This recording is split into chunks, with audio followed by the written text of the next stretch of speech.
Good evening बच्चों। आज हम लोग सर्किट पढ़ेंगे जिसमें एल और आर लगे हों। एल का मतलब होता है इंडक्टर और एल आर का मतलब होता है रेजिस्टेंस, यानी इंडक्टेंस भी लगा हो और रेजिस्टेंस भी लगा हो और वो एक ऑल्टरनेटिंग वोल्टेज से जुड़ा हुआ हो सीरीज में। तो हम देखेंगे कि जो वोल्टेज यहाँ पर लगा हुआ है सोर्स का, वो इन दोनों में अब खर्च होगा। तो इस इंडक्टेंस में खर्च होगा VL के फॉर्म में और रेजिस्टेंस में खर्च होगा VR के फॉर्म में। तो कहने का मतलब ये है कि जो इंडक्टर में वोल्टेज आएगा, इंडक्टेंस में जो वोल्टेज आएगा वो VL होगा IXL। ये हम लास्ट वीडियो में पढ़ चुके हैं, IXL। और जो रेजिस्टेंस में वोल्टेज खर्च होगा वो होगा IR। यानी कि जो टोटल वोल्टेज है वो टोटल वोल्टेज दो पार्ट में खर्च होगा। तो अब देखिए, हम लोगों ने पढ़ा था कि जब केवल, अब देखिए दोनों को अलग अलग समझें। अगर जब इंडक्टर लगा था तो करंट हमारी और वोल्टेज में, दोनों में क्या था कि वोल्टेज लीड कर रही थी। केवल इंडक्टर की बात कर रहे हैं। जब केवल इंडक्टर लगा था, कॉइल लगी थी, तो उस वक्त V लीड कर रहा था तो I लैग कर रहा था, याद रखें। और जिस समय रेजिस्टेंस लगा था तो वहां पर V और I दोनों एक साथ सेम फेज में थे। तो हम अलग अलग पार्ट वाइज अगर इसको हम एनालाइज करें तो वोल्टेज यहां लीड कर रहा है। तो इसके लिए हम लोग क्या बनाएंगे, एक हम फेज डायग्राम बना लें। अगर एक्स एक्सिस में हमारी करंट वेरी कर रही है तो इंडक्टर के लगने से वोल्टेज हमारा 90 डिग्री करंट से लीड करेगा। ये हमने पिछली वीडियो में पढ़ाया है आपको। तो VL जो होगा, वोल्टेज जो होगा, वो इंडक्टर के केस में यहां जो होगा, वोल्टेज का जो वेरिएशन होगा वो करंट से 90 डिग्री आगे होगा, लीड करेगा। लेकिन रेजिस्टेंस में वो करंट की ही उसमें होगा, सेम फेज में होगा। जैसे जैसे करंट बढ़ेगी, जैसे जैसे वोल्टेज बढ़ेगा, वैसे वैसे करंट बढ़ेगी रेजिस्टेंस के केस में। तो रेजिस्टेंस में कोई फेज डिफरेंस नहीं होगा, लेकिन इंडक्टर के लिए वोल्टेज का फेज डिफरेंस 90 डिग्री होगा, लीड करेगा। यानी हमारे पास दो वोल्टेज आ गए, एक आ गया VL और एक आ गया VR। अब इन्हीं दो वोल्टेज का जो हमारा रिजल्टेंट है वो वेक्टर के हिसाब से इस डायरेक्शन में कहीं ना कहीं होगा। अब वो कहीं ना कहीं कितने एंगल पर है वो बात की बात है। मान लीजिए फाई एंगल बनाता है करंट से, और ये हो गया हमारा रिजल्टेंट वोल्टेज पूरे सर्किट का।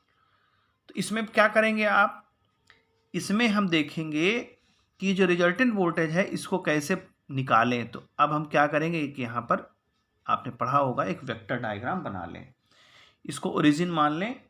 तो अगर हम इसको एक A मान लें और इस पॉइंट को B मान लें, तो ट्राइंगल OAB में हम क्या देखते हैं, ये रिजल्टेंट है। और ये रिजल्टेंट कैसे पता चलेगा, परपेंडिकुलर और बेस का स्क्वायर करने से। V square will be equal to V। देखिए, अब जो ये VL है यही ये भी हो जाएगा VL, अगर हम इसको पैरेललोग्राम की तरह से मान के चलें, जो हालांकि वेक्टर में आपने पढ़ा होगा। तो ये जो वैल्यू होगी यही ये भी वैल्यू होगी। और VR हमारा बेस है, तो क्या हो जाएगा, VL square plus VR square.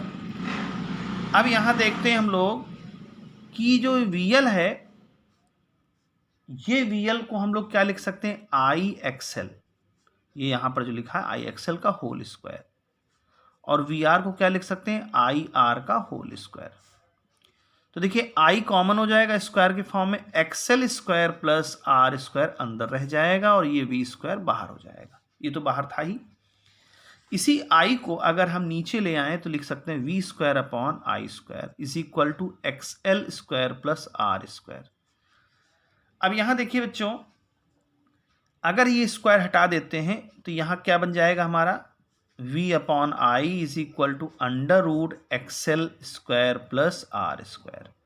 अब हम जानते हैं कि वोल्टेज और करंट का जो रेशियो होता है वो रेजिस्टेंस होता है, लेकिन यहाँ रेजिस्टेंस नाम नहीं दिया जाएगा। यहाँ क्या नाम दिया जाएगा, यहाँ नाम दिया जाएगा इम्पीडेंस। है रेजिस्टेंस ही, लेकिन जो दोनों सर्किट से हमको मिल करके बन रहा है, दोनों सर्किट से जो मिलके बन रहा है, एल और आर से जो बन रहा है, वो पूरा जो रेजिस्टेंस क्रिएट कर रहा है उसका नाम हम लोग कहते हैं इम्पीडेंस। और ये इम्पीडेंस रिप्रेजेंट करते हैं हम जेड से। तो इसको इम्पीडेंस कह सकते हैं, कहते हैं मतलब, तो इसको इम्पीडेंस ऐसे लिखा जा सकता है जेड, और ये होगा under root XL square plus R square. कहने का मतलब ये जो जेड है ये पूरा रेजिस्टेंस क्रिएट हो रहा है due to introduced of L and R. L और आर की वजह से जो रेजिस्टेंस क्रिएट हुआ पूरे सर्किट में वही इंपीडेंस होता है। यहां इंपीडेंस की वैल्यू हम फाइंड कर सकते हैं। एक्सएल की वैल्यू रख दो ओमेगा एल होल स्क्वायर कर दो प्लस आर स्क्वायर। तो ये तो खैर न्यूमेरिकल में आपके काम आएगा। ये हो गया हमारा इंपीडेंस। अब इंपीडेंस जो है जेड, ये पूरे सर्किट का निकल के आया। अब यहां पर हम फेज भी निकाल सकते हैं कि जो वोल्टेज क्रिएट हो रहा है अब इन दोनों की वजह से, वो वोल्टेज करंट से कितना लीड कर रहा है और कितना लैग कर रहा है। तो देखिए लीड कर रहा है क्योंकि करंट हमारी इस डायरेक्शन में और वोल्टेज हमारा इससे फाई एंगल लीड कर रहा है।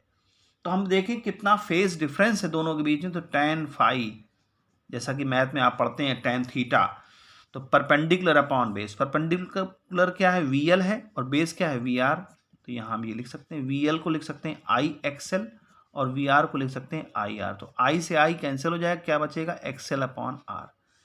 यानी tan फाई हमारा बच्चों क्या हो जाएगा, XL बाई R। XL को हम लिख सकते हैं ओमेगा L और इसको लिख सकते हैं R।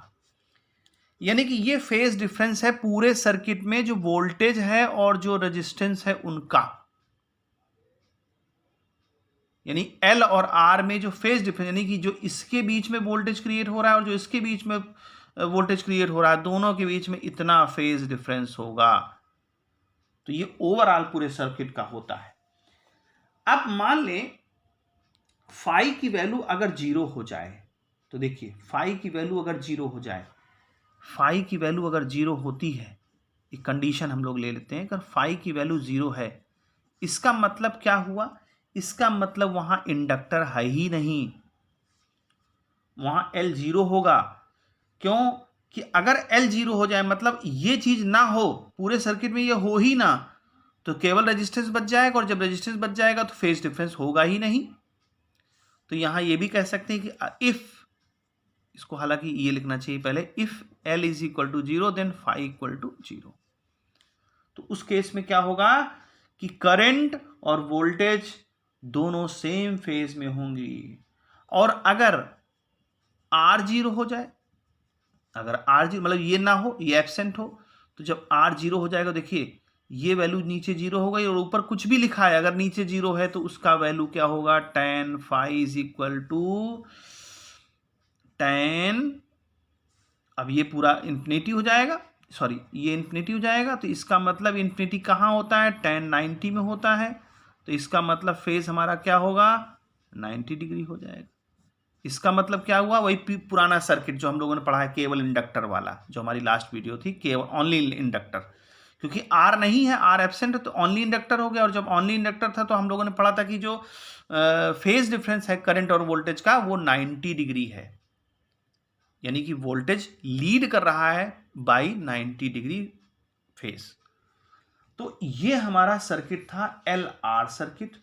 अब हम लोग नेक्स्ट वीडियो में दूसरे सर्किट्स के बारे में पढ़ेंगे। तो आज इतना ही। अगर कोई प्रॉब्लम है तो आप लोग कमेंट सेक्शन में पूछ सकते हैं। ओके, गुड बाय बच्चों।